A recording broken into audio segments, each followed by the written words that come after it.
Hey all welcome back to my channel mom and Nikki.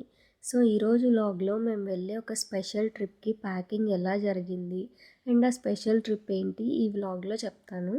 So early morning లేవగానే కొంచెం hot water తాగాను. ఈరోజు Saturday కాబట్టి పూజ కూడా చేద్దాం అనుకున్నా, బట్ త్వరగా లేచిన పూజ చేయడం అయితే కుదరలేదు. ఇంక ఈలోపే నిక్కీ కూడా లేచేసింది. క్లైమేట్ చాలా కూల్గా ఉండడం వల్ల తనకి నాస్ట్రిల్స్ అండ్ థ్రోట్ బాగా పట్టేసింది. అందుకే తనకు కూడా ఇంకా హాట్ వాటర్ తాగిపిస్తున్నా. ఇక్కడ తను అడుగుతుంది హాట్ వాటర్ తాగితే తగ్గిపోతుందా అన్నీ అని. చాలా క్యూట్గా అనిపించింది. అండ్ తను ఆడుతున్నవి యాక్చువల్లీ హెయిర్ యాక్సెసరీస్. ఎలా వెతుక్కొని తెచ్చుకుందో తెలియదు కానీ తనకి కనిపించకుండానే పెడతాను, అయినా కూడా ఎలానో వెతుక్కొని తెచ్చుకుంది. సో ఇంకా వాటితో ఆడుతూ ఉంది. బట్ చాలా కేర్ఫుల్గా ఉండాలి. ఇన్ కేస్ వాళ్ళవి స్వాలో చేస్తే చాలా ఇబ్బంది అవుతుంది. అందుకే చాలా దగ్గర నుంచి అబ్జర్వ్ చేస్తూ ఉండాలి. అండ్ తను ఇంకా ఆడుతున్నా కూడా ఏడుస్తున్నా నేను తీసేసుకున్నాను, అవి మళ్ళీ మింగేస్తుందేమో అని. అండ్ ఇంకా బ్రేక్ఫాస్ట్లోకి నేనైతే ఇక్కడ పూరి చేస్తున్నాను. నిక్కీ చాలాసార్లు అడుగుతుంది పూరి కావాలి అని, బట్ ఫ్రీక్వెంట్గా చేయను, అప్పుడప్పుడు చేస్తాను. అండ్ ఆ తర్వాత నా శారీ ప్రీ ప్లీటింగ్ చేసుకొని ఆ శారీకి జ్యువెలరీ కూడా సెట్ చేసుకుంటున్నాను. ఇంత జ్యువెలరీ ఏంటా అనుకోవద్దు, నేను వెళ్ళే మేకప్ ఈవెంట్స్కి జ్యువెలరీ రెంటల్కి కూడా ఇస్తూ ఉంటాను, అదే ఈ జ్యువెలరీ. అండ్ ఇంకా అలా లంచ్ టైం అయిపోయింది. ఇంతకీ మేము వెళ్ళే ట్రిప్ ఏంటి అంటే తిరుపతి. ఎందుకు అంత స్పెషల్ అంటే 3 ఇయర్స్ తర్వాత వెళ్తున్నాము. పెళ్ళి కాకముందు ఎవ్రీ ఇయర్ వెళ్ళేవాళ్ళం, బట్ పెళ్ళయ్యాక కుదరలేదు ఎవ్రీ ఇయర్ వెళ్ళడం. సో మొత్తానికి ఇన్ని డేస్కి స్వామి నుంచి పిలుపు వచ్చింది. సో చాలా ఎగ్జైటింగ్గా అండ్ హ్యాపీగా ఉంది. అండ్ అలానే కొంచెం భయంగా కూడా ఉంది. బికాస్ లాస్ట్ టైం మేము నిక్కీని తీసుకొని తిరుపతి వెళ్ళినప్పుడు తనకి 9 మంత్స్. చిన్నగా ఉండేది కాబట్టి ఎలాగోలా మేనేజ్ చేసేసాం. బట్ ఇప్పుడు ఎలానో ఏంటో చూడాలి. ఆ క్యూ లైన్లో అండ్ ఆ రష్లో నిక్కీని ఎలా హ్యాండిల్ చేస్తామో ఏంటో తెలీదు.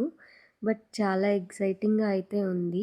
అండ్ తిరుమలకి రిలేటెడ్ షార్ట్స్ కూడా అప్లోడ్ చేస్తాను, మిస్ కాకుండా చూడండి. సిరీస్ ఆఫ్ కంటెంట్ లాగా అనుకుంటున్నాను. అండ్ నాకు తెలిసిన నాలెడ్జ్ని మీతో కూడా షేర్ చేసుకుంటాను. అండ్ ఇక్కడైతే లంచ్లోకి పొటాటో కర్రీ చేస్తున్నా. కర్రీ నేను ఎప్పుడు ఇదే ప్రాసెస్లో చేస్తాను. అండ్ నాకు తెలిసి చాలామంది ఇలానే చేసుకుంటారు, అంటే ఈ ప్రాసెస్లోనే చేసుకుంటారు. సో అందుకే ఇక్కడ రెసిపీ ఏం చెప్పట్లేదు.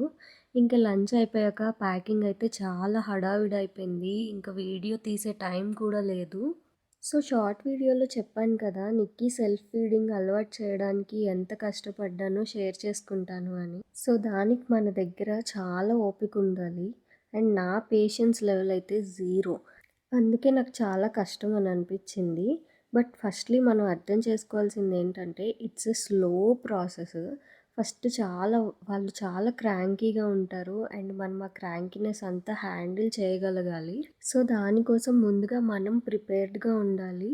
అండ్ వాళ్ళకి ఫుడ్ ఎప్పుడూ ఒకే టైంలో ఇవ్వాలి. అంటే లంచ్ కానీ, బ్రేక్‌ఫాస్ట్ కానీ ఆర్ డిన్నర్ కానీ ఎప్పుడూ ఒకే టైంలో వాళ్ళకి ఫీడ్ చేయాలి. సో దట్ వాళ్ళకి ఆ టైం అనేది అలవాటవుతుంది.